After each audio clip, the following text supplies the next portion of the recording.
বন্ধুরা, আজকে তোমাদের জন্য নিয়ে এসেছি একটি আমার বন্ধুর সাথে ঘটে যাওয়া সত্যি ভৌতিক ঘটনা। আমার বন্ধুর নাম বিকাশ। সে তার বাবা, মা, দাদু, ঠাকমা ও তার ভাই নবকে নিয়ে একটি নতুন বাড়িতে শিফট করে।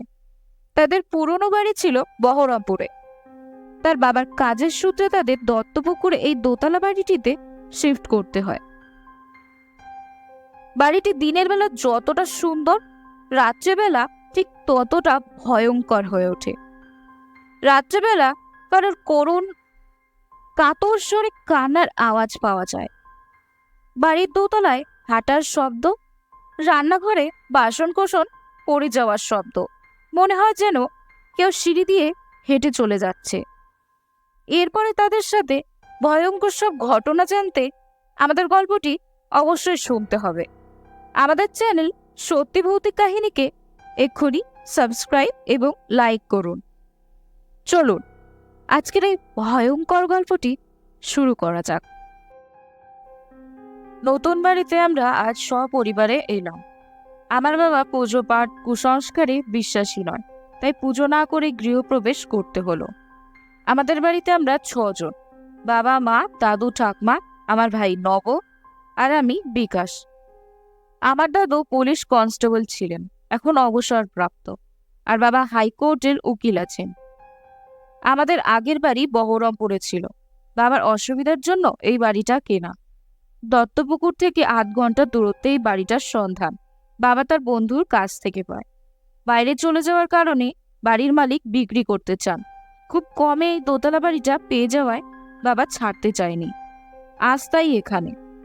পরিবেশটাও ভালো, আশেপাশে বাড়িঘর অনেকটাই দূরে দূরে, চারপাশে গাছে ভর্তি। আমার তো খুবই ভালো লাগছিল। ঠক ঠক একটা আওয়াজে ঘুম ভেঙে যায় রাতে। আবছা চোখে দেখলাম ভাই জানলার সামনে দাঁড়িয়ে কিছু একটা করছে। এই ঘরটা দোতলায়, আমি আর নব একসাথে থাকি। কি হলো? লাইটের সুইচটা টিপলাম, খাটের পাশেই ছিল। দেখি নব দাঁড়িয়েছিল, কেমন যেন আচমকা কোনো কিছু ধরা পড়ে যাওয়ার মতন ঘুরে দাঁড়ালো। আমি বললাম, কিরে, কি করছিলিস ওখানে অন্ধকারের মধ্যে? ভাই বলল, কিছু না, এই বাইরে দেখছিলাম। ঠিক আছে, ঘুমিয়ে পড় বলে আমিও ঘুমিয়ে পড়লাম। নতুন জায়গায় হতেই পারি ভেবে। নবর পরের মাস থেকে স্কুল শুরু হবে, আর আমার কলেজও, তাই এই মাসটা বাড়িটায় ভালো করে সময় কাটিয়ে নিতে পারবো। সকালে ব্রেকফাস্টের টেবিলে বসার সাথে সাথে মা বলল, মানলাম কাল থেকে জার্নি হয়েছিল, তা বলে টিভিটাও বন্ধ করতে পারলি না? আমি তো যেন আকাশ থেকে পড়লাম। আমার ঠিক মনে আছে টিভি বন্ধ করে তারপরই ঘুমোতে গেছিলাম। তাও চুপ করে থাকলাম, ভুল তো হতেই পারে। সারাটা দিন বাড়ির আশপাশটা দেখলাম, কিন্তু একটা জিনিস খুবই অস্বাভাবিক লাগছিল। এত গাছ থাকা সত্ত্বেও একটিও পাখি নেই। দূরের গাছগুলোতে বসলেও এই বাড়ির আশেপাশে নেই। সন্ধ্যার পর যেন বাইরের থেকেও বেশি অন্ধকার যেন এই বাড়িতে, প্রয়োজনের থেকেও বেশি থমথমে পরিবেশ। রাতের খাবারকে ঘুমোতে গেলাম, ঘরের লাইটটা জ্বালানোর সাথে সাথে মনে হলো কেউ যেন জানলা থেকে সরে গেল। একটু ঘাবড়ে গেলাম, চোর নয় তো? সঙ্গে সঙ্গে এগিয়ে গিয়ে দেখলাম কেউ নেই, তাহলে হয়তো মনের ভুল। নবকে ঘুমোতে বলে আমিও ঘুমিয়ে পড়লাম। হা হা হি হি আওয়াজে ঘুমটা ভেঙে গেল। না, নব তো ঘুমিয়ে আছে, তাহলে ঘুমের ঘরে ভুল শুনছি না তো? হয়তো ভুল শুনতে পারি, তাই আবার ঘুমিয়ে পড়লাম। সকালে চেঁচামেচির আওয়াজে ঘুম ভেঙে গেল। গিয়ে দেখি রান্নাঘরের সবকিছু ছড়িয়ে আছে। 2টো বালতির জলও মেঝেতে ছড়ানো, মশলাপত্র, আটার সব ছড়ানো ছেটানো। আটার ওপর একটা পায়ের ছাপ দেখলাম, যেটা আমার সামনেই আস্তে আস্তে মিলিয়ে গেল। আমি কাউকে কিছুই বললাম না, কারণ যা অবস্থা এখন, আমার কথা না বুঝলেই আবার বকা দেবে। কিন্তু এটা বুঝতে পারলাম যে আমি ভুল নয়। রাতে ঘুম আসছিল না, কথাগুলো মনে পড়ছিল। একটা আওয়াজে ঘুরে দেখি ভাই দরজা খুলে বেরিয়ে যাচ্ছে, আর কাকে যেন ইশারায় চুপ করতে বলছে। আমিও পেছন পেছন গেলাম। হঠাৎ ভাইকে আর দেখতে পেলাম না। খুঁজতে খুঁজতে বাড়ির বাইরে এলাম, না, কোথাও নেই তো। এদিক ওদিক দেখতে দেখতে ভাইয়ের হাসির শব্দ পেলাম। তাকিয়ে দেখি ছাদের পাঁচিলের ওপর দাঁড়িয়ে আছে সে। আমি জোরে চেঁচালাম, ভাই নেমে যা, পড়ে যাবি। সে শুধু আমার দিকে একবার হাসি মুখে তাকালো। আমার সারা শরীরে একটা হিমেল হাওয়া বয়ে গেল। মনে হলো আর নব লাফ মারলো। আমি ভাই ভাই করে বলতে বলতে ছুটলাম। চোখ খুলে দেখি আমি বিছানায় শুয়ে, মা বাবা দাদু ঠাকমা সবাই আমার পাশে। আমার মাথাটা কেমন যেন ঝিমঝিম করছিল। মা জিজ্ঞেস করলেন, কি রে, কাল রাতে তোর কি হয়েছিল? কেন এত জোরে জোরে চিৎকার করছিলিস? আর যখন আমরা বাইরে বেরোলাম তখন দেখলাম তুই পিছনের আম গাছটার নিচে অজ্ঞান হয়ে পড়ে আছিস। আমার মনে পড়ে গেল কাল রাতের কথা। ভাইকে পড়তে দেখি। আমি দৌড়ে গেলাম পেছনের দিকে। হঠাৎ মনে হলো কেউ যেন ধাক্কা দিল, আর আমি পড়ে গেলাম। তারপর আর কিচ্ছু মনে নেই। মায়ের আওয়াজে ভাবনা থেকে বেরোলাম। সকলে অধীর আগ্রহে অপেক্ষা করছে আমার কথাগুলো শোনার জন্য। আমি কাল রাতের সব কথা বললাম। বাবা শুনে রেগে আমাকে একটা চর কষিয়ে দিলেন আর বললেন, নেশা করা হচ্ছে, নেশার কথা লুকোনোর জন্য এইসব গল্প ফেঁদেছিস, আর নিজের ছোট ভাইকে। ছি বিকাশ, তোর থেকে এটা আশা করিনি।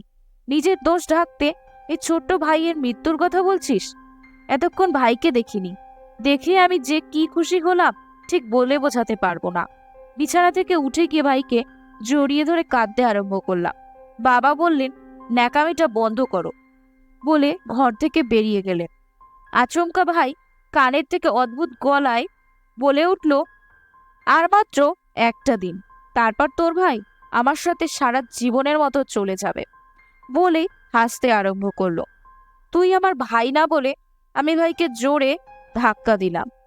দাদু ধরে ফেললেন বলে নইলেও টেবিলে ধাক্কা খেত। মা দাদু ঠাকমা সবাই একসাথে আমাকে বকা দিল। আমি ভাইয়ের কথাটা বলতেও কেউ বিশ্বাস করলো না। সবাই ভাইকে নিয়ে চলে গেল। যাওয়ার সময় নব আমার দিকে তাকালো হিংস্র চাহনি নিয়ে, আর তার সাথে একটা নিষ্ঠুর হাসি। আমি ভাবতে লাগলাম, এই 10 বছর বয়সে কেন বাচ্চাটা এতটা হিংস্র হতে পারে। আজ আমি ঘরে একা, নব দাদু ঠাকুমার সাথে ঘুমোচ্ছে। আজ আমার আর ঘুম নেই। হঠাৎ দরজা খুলে কেউ যেন ঘরে ঢুকলো। আমি চেঁচাতে যাব, এমন সময় আমার মুখটা চেপে ধরে, চেঁচাবি না, আমার সাথে চুপচাপ চলে আয়। দাদু আমাকে তার সাথে আমাদের ছোট্ট ঠাকুর ঘরটায় নিয়ে গেলেন। ঠাকুর ঘরটা মা ঠাকুমার যে দেই। ঠাকুর ঘরে ঢুকে দাদু বললেন, বিকাশ সোনা বাবা আমার, তুই ঠিক বলেছিলিস, ওটা আমাদের নব না, ও অন্য কেউ। আমি যদি ঘর থেকে না বেরোতাম তাহলে আমায় মেরে ফেলতো। আমি বললাম, ঠাম্মা কোথায়? তুমি একা কেন রেখে এলে তাকে? তোর ঠাম্মা আর নেই রে। দাদু বলতে বলতে কেঁদে ফেললেন। আমার বিশ্বাস হচ্ছিল না। কি করে হলো জিজ্ঞাসা করলাম। দাদু বললেন, ঘুমের ঘরে উনি আওয়াজ পেলেন রান্নাঘরে কিছু পড়ে যাওয়ার। উনি উঠে বাইরে চলে গেলেন। আবার মনে পড়লো চশমাটা নেবার কথা। ফিরে এসে দেখলাম নব ঠাম্মার গলা টিপে ধরেছে। ঠাম্মা চেঁচানোর চেষ্টা করছিলেন, পারছিলেন না। 10 বছরের বাচ্চার শক্তির সাথে যেন পারা যাচ্ছিল না। আস্তে আস্তে নিস্তেজ হয়ে গেল। আর আমি তাড়াতাড়ি করে তোকে নিয়ে এলাম এখানে। দাদু আর আমি সারা রাত ঠাকুর ঘরেই কাটিয়ে দিলাম। সকাল হলে দাদু বললেন, বিকাশ বাইরে বেরিয়ে দূরের কারোর সাথে কথা বলে কিছু একটা ব্যবস্থা করতে হবে তোকে। যা, এখনই যা, তোর ভাইকে বাঁচাতে হবে। আমি মেন রাস্তায় পৌঁছে সবাইকে এ বাড়ির কথা বলি। একটা লোক বলে বসে, মরতে এসেছিলিস এই বাড়িতে? ওটা মলি পেতনির আস্তানা। কাকা কিছু উপায় বলে দিল। আমার পুরো পরিবার সংকটে আছে, প্লিজ দয়া করুন। আমি পা ধরে বললাম লোকটিকে। তিনি বললেন, চলো আমার সাথে এক্ষুনি। সিধু পণ্ডিতের ব্যবস্থা করবেন। উনি আমাকে একটা কালী মন্দিরে নিয়ে গেলেন। সেখানে গেরুয়া বর্ষণ পর একজন বয়স্ক, ঠিক আমার দাদুর মতন, কিন্তু তার মুখমণ্ডলে এক অলৌকিক তেজ যা আমার অশান্ত হৃদয়কে শান্ত করে তুলল। পুরোহিত মশাই এক মনে পুজো করছিলেন। হঠাৎ করে পুজো থামিয়ে আমার দিকে ঘুরে বললেন, দাঁড়া, মায়ের আশীর্বাদ নিয়েই তোর সাথে যাচ্ছি। কিন্তু অনেক দেরি হয়ে গেছে রে, জানি না কি করতে পারবো। আমি কিছুক্ষণ ওনার দিকে তাকিয়ে রইলাম। উনি কি করে বুঝলেন যে আমি ওনাকে ডাকতে এসেছি সাহায্যের জন্য? এসব আকাশ কুসুম ভাবছি। এমন সময় তিনিই বললেন, এত ভাবতে হবে না, মা আমায় সব জানিয়েছেন, চল আমি তৈরি। আমি ওনাকে নিয়ে বাড়ির দিকে রওনা হলাম। লোকটি ভয়ে এলো না আর। রাস্তায় যেতে যেতে সাধু সিধু দুধু আমাকে বললেন, খুব কষ্টে মারা গেছিল এই মলি পেতনি। আজ মলি পেতনি হলেও একসময় খুব ভালো গৃহিণী আর একটা সুন্দর মা ছিল। স্বামী ভালো চাকরি করতেন, খুব সুন্দর সংসার ছিল। কিন্তু একদিন মলি, ও মলি, কি হলো শুনছো? আরে আমার দেরি হয়ে যাচ্ছে তো, এক্ষুনি নির্মল চলে আসবে তো। ওফ, কোথায় গেলে গো? এখানে তুমি আর দেখো, আমি সারা ঘর খুঁজছি। এই একদম ঢুকবে না বলে দিচ্ছি, যাও ঘরে, আমি আসছি সব গুছিয়ে। আজব ব্যাপার, তোমার স্বামী রমেন গুহ নামী কোম্পানির কার্যত চার্টার্ড অ্যাকাউন্টেন্ট, যে ওই কোম্পানির অ্যাকাউন্টেন্টের কোনায় কোনায় ঢুকে যায়। শুধু সেটা নয়, আরো অনেকগুলো কোম্পানির সে কি না এই সাধারণ রান্নাঘরে ঢুকতে পারবে না? এ কেমন বিচার? দেখো, তোমার কোনো কিছু নিয়ে আমি কিচ্ছু বলি না, কিন্তু আমি কিছুই বলি না তো তুমিও আমার রান্নাঘর নিয়ে কিচ্ছু বলবে না। আর আমার দিদা বলতো ছেলেদের রান্নাঘরে আসতে নেই, বুঝলে খাতাবাবু? মজা করে মলি রমেনবাবুকে খাতাবাবু বলেই ডাকতেন। রোজ এইভাবেই চলে সকালটা তাদের মিষ্টি খুনসুটি ঘিরে। এই নাও রেডি টিফিনটা, ঠিক সময় খেয়ে নিও, আর প্রেশারের ওষুধটা নিতে ভুলো না কিন্তু। মলি, একটা কথা জিজ্ঞেস করব? হ্যাঁ বলো। মনে মনে কোনো আফসোস হয় না? আমাদের দুজনের মধ্যে প্রায় 15 বছরের ব্যবধান হওয়ায় যখন আমাদের বিয়ে হলো তখন তুমি 17। আরো ভালো কাউকে পেতে পারতে এই জীবনে। আমাদের বিয়ের 12টা বছর হতে চললো। আমি কতটা বয়স্ক দেখতে হয়ে গেছি। আমার না মাঝে মাঝে খারাপ লাগে তোমার কথা ভেবে। দুজনের কিসব উল্টাপাল্টা কথা বলছো তুমি? আমি কোনোদিন কিছু বলেছি? আর যেই থাকতো তোমার থেকে আমাকে বেশি কেউ ভালোবাসতো না গো। মনে মনে আমি তোমাকেই ভালোবাসি। মনে আছে, আমার রান্নাঘর দোষ থাকলেও তুমি ভালো বলেছ। আমার জ্বর হলে তুমি সারা রাত জেগে থাকো। আমি তোমাকে খুব ভালোবাসি। দুজনের চোখ ভালোবাসার নীরবতায় ভিজে যায়। রমেন মলিকে নিজের বুকে চেপে ধরে। এমন সময় ঠক ঠক করে দরজায় শব্দ হয়। কি আসলো আবার দেখি। রমেন গিয়ে দরজাটা খোলে। আরে, এসে গেছিস, চল বেরোবো।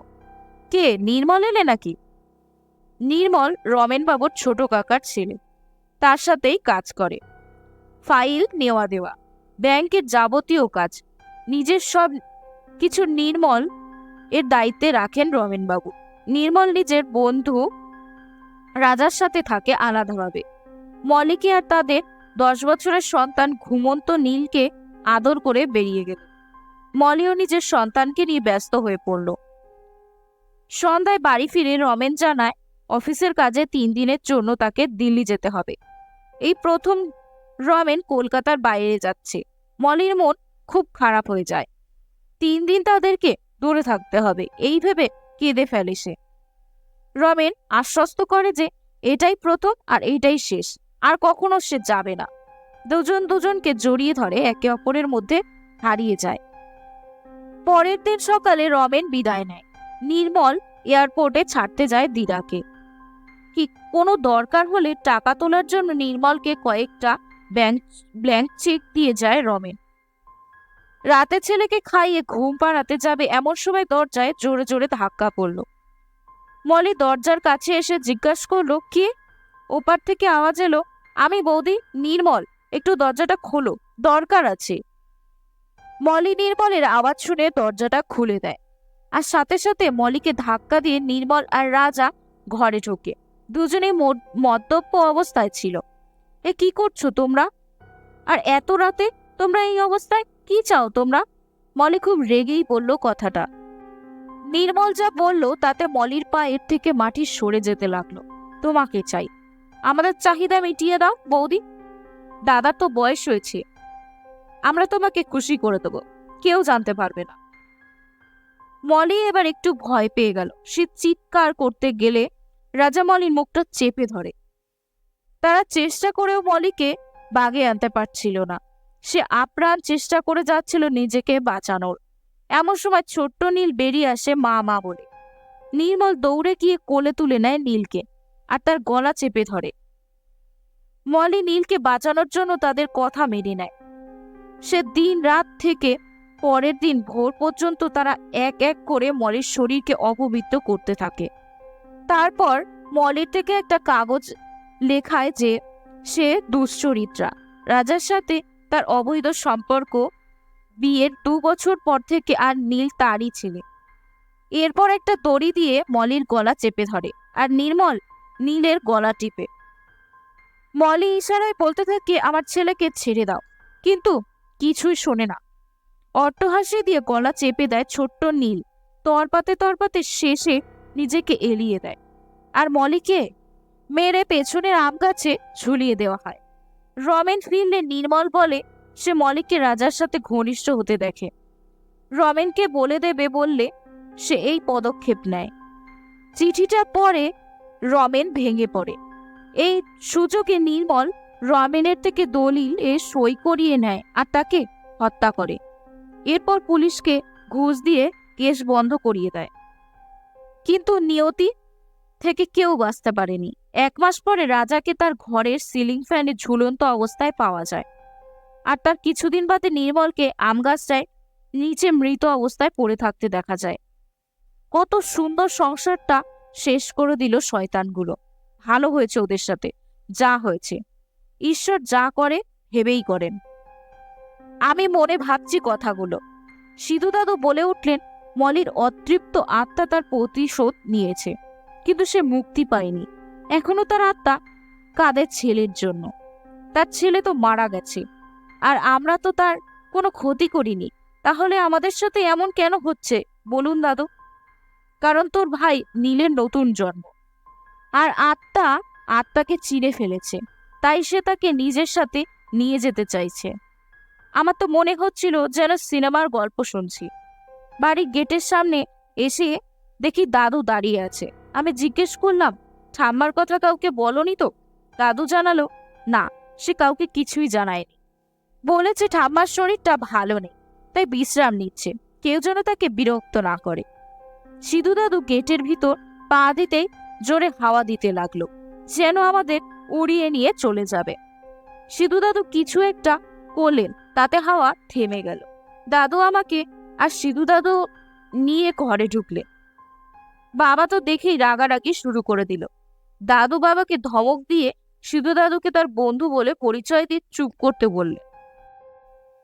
মা রান্নাঘর থেকে বেরিয়ে এসে হাত জোর করে প্রণাম করে বসতে বলল পুরোহিত দাদুকে। সিধু দাদু মাকে উদ্দেশ্য করে বললেন, কিরে মা, এতদিন বাদে এলাম, তোর সেই আদা চা খাওয়াবি না? মা দেখলাম খুব খুশি হয়ে বলল, এক্ষুনি আনছি কাকাবাবু। মনে হলো যেন কত দিনের চেনা, কিন্তু মা তো ওনাকে আগে দেখেইনি। কিছু বুঝে উঠতে পারছিলাম না। সিধুবাবু আমার দিকে তাকিয়ে হাসলেন একবার। এবার নব ঘরে ঢুকলো, আবার সেই হিংস্র চাহনি, যেন আমাকে শেষ করে দেবে। সিধু দাদু উঠে নবর কাছে গেলেন এবং নবর মাথায় হাত বোলাতে বোলাতে হাতটা থামিয়ে দিয়ে মন্ত্র উচ্চারণ করতে লাগলেন। নব একটু কেঁপে মাটিতে লুটিয়ে পড়ল। বাবা দেখে তো চেঁচামেচি শুরু করে দিল, কিন্তু সিধু দাদু কোনো কিছুতে ভুরুক্ষেপ না করে জলের মগ থেকে জল নিয়ে নবর মুখে জলের ছিটে দিলেন। একটু পরে নব উঠে বসলো আর নব শুধু বলল, মা মা। মা আচমকাই রান্নাঘর থেকে বেরিয়ে এলো। নব মাকে দেখে চেঁচাতে আরম্ভ করলো, না মা, না মা। আচমকাই মায়ের চোখের আকৃতি বদলে গেল। চুলগুলো খোলা, মুখের চামড়াগুলো ভয়ঙ্কর, চোখটা টকটকে লাল, আর কি ভয়ানক ভাবে দেখছে। হঠাৎ পুরোহিত বলে উঠলেন, আমি তোকে দেখেই বুঝেছিলাম যে তুই মলি, আর একবার পরীক্ষা করতে চেয়েছিলাম, তাই চায়ের কথা বলেছিলাম, কিন্তু তুই চেনা মানুষের মতন ব্যবহার করলি, আর আমি নিশ্চিত হলাম। মা এবার রেগে গিয়ে বলল, জেনেও কিছু করতে পারবি না তুমি। আমি নিজের ছেলেকে নিয়েই যাব। বাবা কিছু বলতে যাচ্ছিল, অমনি মা এক ধাক্কা দিয়ে ফেলে দিল বাবাকে। আমি বললাম, মা, এইসব তুমি কি করছো? হঠাৎ নব চিৎকার করে বলে উঠল, এ আমার মা না, এ পেতনি। মাকে মেরে ফেলেছে বাগানের পেছনে। মা কাঁদতে থাকে সে। আমিও কান্নায় ভেঙে পড়লাম কথাটা শুনে। বাবাও কিছু বিশ্বাস করে উঠতে পারছিল না আচমকাই। মরে ছুটে এসে নবকে চেপে ধরে আর বলে, ও ঠিকই বলছে, তোর মা, তোর ঠাম্মা কে আমিই মেরেছি। তোর দাদু অন্ধকারে আমায় দেখতে পায়নি। এবার আমার নীলকে নিয়ে যাওয়ার পালা। সেই এক হাড় হিম করা হাসি। পুরোহিত দাদু বললেন, আমি মন্ত্র উচ্চারণ করে ওকে শেষ করে দিচ্ছি। আমার সাথে কাউকে দাঁড়িয়ে এই কাসরটা বাজাতে হবে। আমি এগোচ্ছিলাম, কিন্তু দেখলাম দাদু হাতে নিয়ে বাজাতে শুরু করে দিয়েছে, আর পুরোহিত দাদু মন্ত্র উচ্চারণ শুরু করেছেন। মলি পেতনি রাগে আরো ভয়ঙ্কর হয়ে উঠল, সবকিছু ছুটতে আরম্ভ করলো। দুই দাদুর মাথা ফেটে রক্ত ঝরতে লাগলো, কিন্তু আঘাতেও তারা থামলো না। এবার আর মলি সহ্য করতে পারলো না, তাই একটা প্রাণ আর ঘরটাকে শেষ করে যাবে বলল। আমি অবস্থা বেগতিক দেখে দাদুর হাত ধরে টানতে বাইরের দিকে পালাতে যাব, হঠাৎ দাদু আমাদের ধাক্কা দিয়ে ঘরের দরজা বন্ধ করে দিলেন। শুধু একটা আর্তনাদ, আর সব শেষ। পুরো বাড়িটাই ধূলিসাৎ হয়ে গেল। পড়ে রইলাম আমি, বাবা আর নব। আমাদের জীবন বাঁচাতে সিধু দাদু আর দাদু দুজনেই প্রাণ দিয়ে দিলেন। এরপর বাবা ঠাকুর পুজো আর অলৌকিক এই দুটোকে মানা শুরু করলেন। একদম কম দাম, বাড়ির মালিক বাইরে চলে যাবে, তাই এত কম দামে দিচ্ছে। তা আপনারা কতজন মেম্বার? আমরা 4 জন। আমি, আমার মা, আমার স্ত্রী আর আমার 10 বছরের সন্তান। বাহ, বেশ ভালো। রমেন একটা রক্তপিপাসু হাসি দেয়।